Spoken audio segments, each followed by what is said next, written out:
നിയമസഭയില് MLA DK മുരളിയുടെ നക്ഷത്ര ചിഹ്നമിടാത്ത ചോദ്യത്തിന് മറുപടിയായിട്ടാണ് വിദ്യാഭ്യാസ മന്ത്രി ഈ കണക്കുകൾ പുറത്തുവിട്ടത്.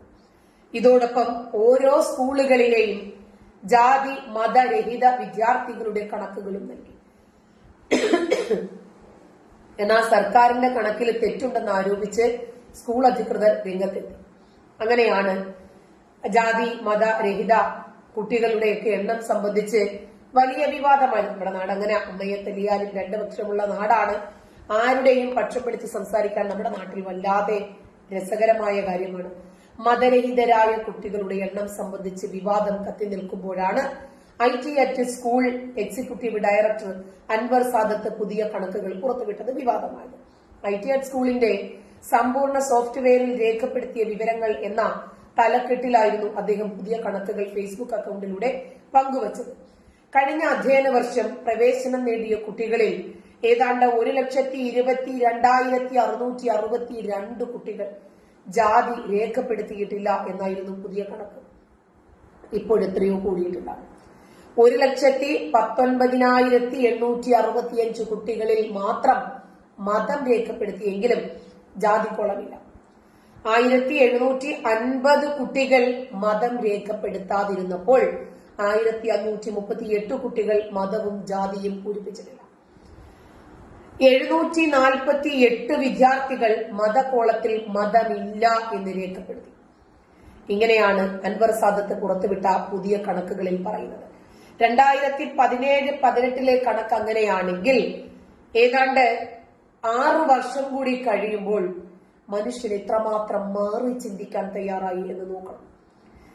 അപ്പോ ഏതാണ്ട് 2017-18 അധ്യയന വർഷത്തില് നമ്മുടെ പ്രധാനപ്പെട്ട വിദ്യാഭ്യാസ വകുപ്പ് മന്ത്രി, വിദ്യാഭ്യാസം പ്രധാനപ്പെട്ട വകുപ്പാണല്ലോ അതുകൊണ്ട് പറഞ്ഞതാക്കാം, 1,24,147 കുട്ടികൾ ജാതിയും മതവും ഇല്ലാത്തവരായി സ്കൂളുകളിൽ പ്രവേശനം നേടി. അങ്ങനെയാണ് നമ്മുടെ സമൂഹം രക്ഷപ്പെടേണ്ടത്, ജനാധിപത്യപരമാകേണ്ടത്. തന്റെ അടുത്തിരിക്കുന്ന സഹപാഠിയുടെ നെറ്റിയിൽ കുറിയുണ്ടോ, കഴുത്തിൽ കൊന്തയുണ്ടോ, അതല്ല തുണി പൊക്കി നോക്കി അവൻ അറ്റം വെട്ടിയവനാണോ എന്ന് നോക്കിയിട്ടായിരിക്കരുത് അവനെ സുഹൃത്തായി സ്വീകരിക്കേണ്ടത്. ഇവിടെ ജാതിയും മതവും ഒന്നുമില്ല. പറന്നു നടക്കുന്ന പറവകളെ പോലെയാണ് മക്കൾ. അവര് സൗഹൃദം പങ്കുവെച്ച് കളിച്ച് ചിരിച്ച് വളരട്ടെ. അവരുടെ തലച്ചോറിലേക്ക് എന്തിനാണ് ഈ ജാതിയും മതവും ഒക്കെ കുത്തിവെക്കുന്നത്? വിവിധ സ്കൂൾ അധികൃതർ സർക്കാരിന്റെ കണക്കിനെതിരെ അന്ന് രംഗത്ത് വന്നു. അങ്ങനെയാണല്ലോ അല്ലെങ്കിലും. കാരണം ജാതിയും മതവും ഇല്ലാതെ കുട്ടികൾ സ്കൂളിൽ അഡ്മിഷൻ എടുത്തെന്ന് പറയുമ്പോൾ ജാതിയും മതവുമുള്ള ആളുകൾക്ക് അത് തീർച്ചയായിട്ടും അത് സഹിക്കില്ല, അത് സുഖിക്കില്ല.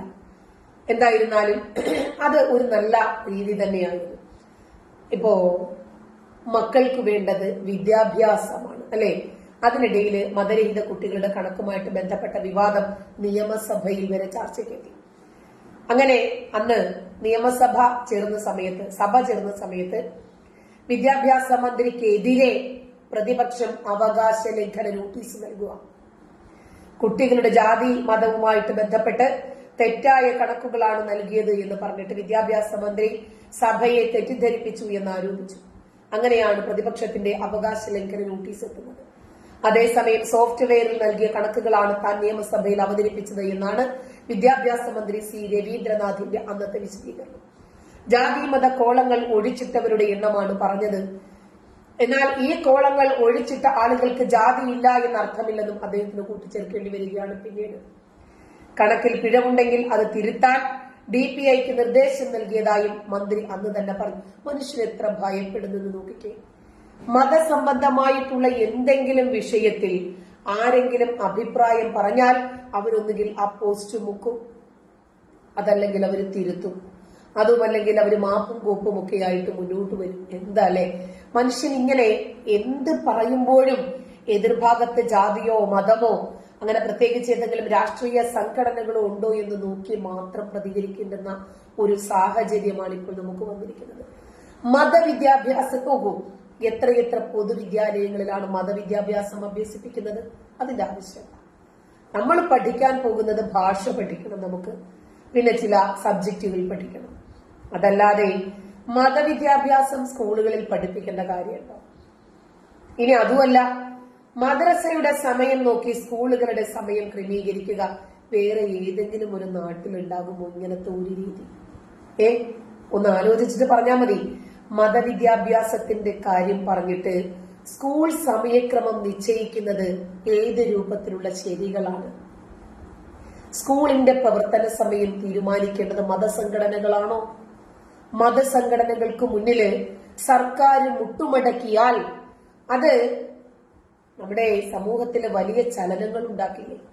ദൂരവ്യാപകമായ പ്രത്യാഘാതങ്ങൾ ഉണ്ടാക്കില്ലേ? അത് സ്കൂൾ സമയക്രമം മാറ്റാനുള്ള തീരുമാനമെടുത്ത സമയത്ത് മുസ്ലിം ലീഗ് അടക്കമുള്ളവർ അതിനെ എതിർക്കുവാണ്.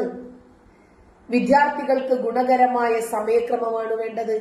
രക്ഷിതാക്കളുമായും വിദ്യാഭ്യാസ പ്രമുഖരുമായും ഒക്കെ ചർച്ച ചെയ്ത ശേഷമാണ് സമയക്രമം തീരുമാനിക്കേണ്ടത്. അത്രേ സർക്കാരും കരിക്കുലം കമ്മിറ്റിയും ഒക്കെ ചേർന്നാണ് സമയക്രമം നിശ്ചയിക്കുന്നത് നിലവിൽ.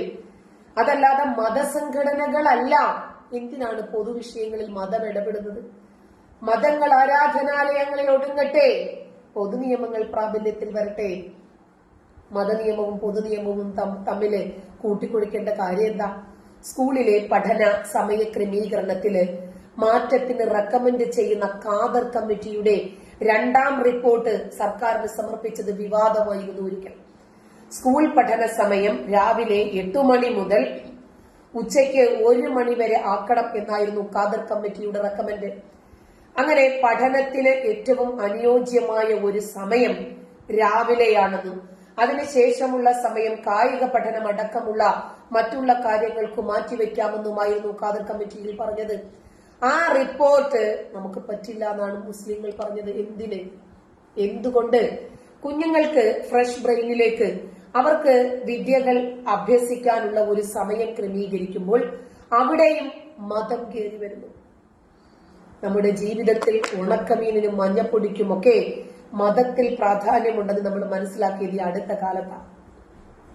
സ്കൂൾ സമയത്തില് മാറ്റം വരുത്തണമെന്ന് ഖാദർ കമ്മിറ്റി റിപ്പോർട്ടിലെ ശുപാർശ സ്വീകരിക്കാനാവില്ല എന്നായിരുന്നു സമസ്ത പറഞ്ഞത്. അപ്പോൾ നമുക്കറിയാം, കേരളത്തിലെ വലിയ ഒരു വിഭാഗം ആളുകളും സമസ്തയിലെ സുന്നി വിഭാഗമാണ്.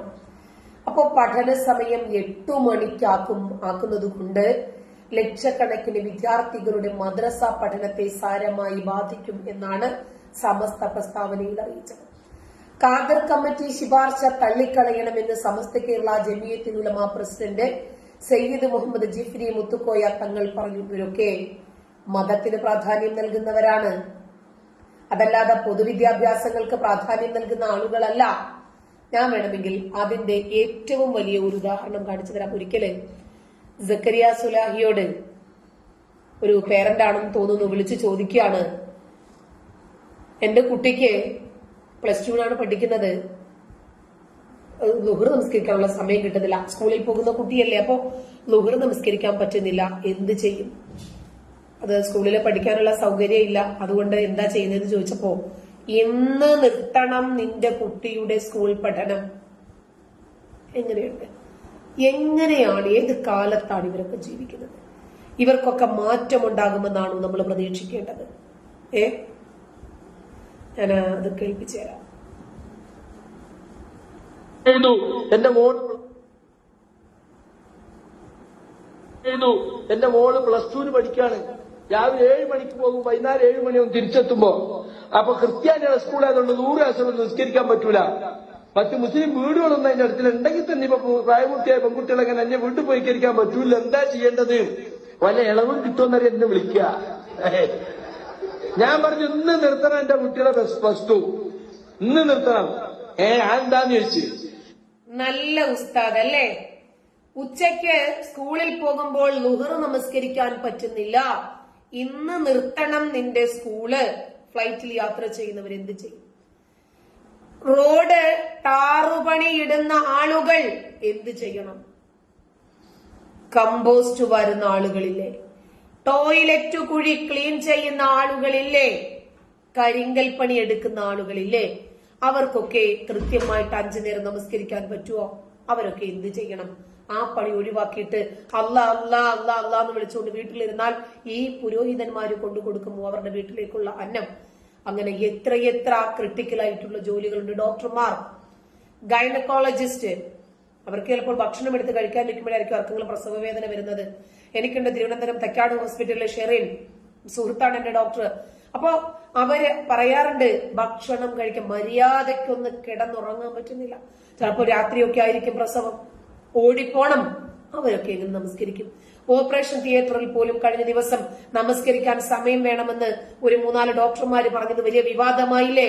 ഓപ്പറേഷൻ ചെയ്യാൻ വേണ്ടി ഇവരുടെ ശരീരത്തിൽ എന്തെങ്കിലും ഇൻസ്ട്രുമെന്റ്സ് വെക്കുമ്പോഴായിരിക്കും ഒരുപക്ഷെ ബാങ്ക് വിളിക്കുന്നതെങ്കിൽ ആ വ്യക്തിയുടെ ജീവന് പ്രാധാന്യം നൽകാതെ ഇവര് നമസ്കരിക്കില്ല. ആര് സമാധാനം പറയും? ഇന്ന് നിർത്തണം അന്റെ കുട്ടിയുടെ +2. എടോ, നിന്റെ കുട്ടിയെ +2 പഠിപ്പിച്ചോന്ന് അള്ള ചോദിക്കുക. നിന്റെ കുട്ടി ദൂരസ്കരിച്ചോ അസസ്കരിച്ചോ നിന്നോടും ചോദിക്കും, നിന്റെ മകളോടും ചോദിക്കും. നിർത്തണം സ്കൂളിൽ എന്ന് പറഞ്ഞു.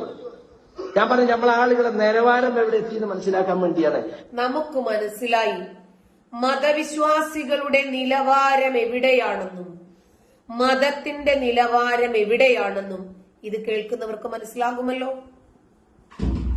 വെറും ഭൗതിക വിദ്യാഭ്യാസത്തിന്റെ പിന്നാലെ കുറച്ച് പൈസയും കൂടി ഉണ്ടായപ്പോ എല്ലാവരും കുട്ടികളെ ഡോക്ടർ എഞ്ചിനീയർ ആക്കണം എന്നുള്ള ഉദ്ദേശത്തിലാണ്. പൂതിക്കൊന്നും കുഴപ്പമില്ല, പക്ഷെ ഇസ്ലാം ഒഴിവാക്കിയിട്ടുള്ള ഡോക്ടർ എഞ്ചിനീയർ നമുക്ക് വേണ്ട. അതേ ഞാൻ പറഞ്ഞിട്ടുള്ളൂ. അതായത് നമുക്ക് എപ്പോഴും താല്പര്യം മതത്തിനാണ്. അപ്പൊ ആ മതത്തിന്റെ താല്പര്യം കഴിഞ്ഞിട്ടുള്ള വിജ്ഞാനം മതി നമുക്ക്. മനസ്സിലായില്ലേ? ഒരുപാട് പേര് വന്നിട്ടുണ്ട് കേട്ടോ. സത്യൻ, ഷിജു, ജോയി, എല്ലാവർക്കും ഹായ് ഉണ്ട് കേട്ടാ. എല്ലാവരോടും രഘു, റോബിൻ കണ്ടട്ടാ, എല്ലാരെയും കണ്ടു.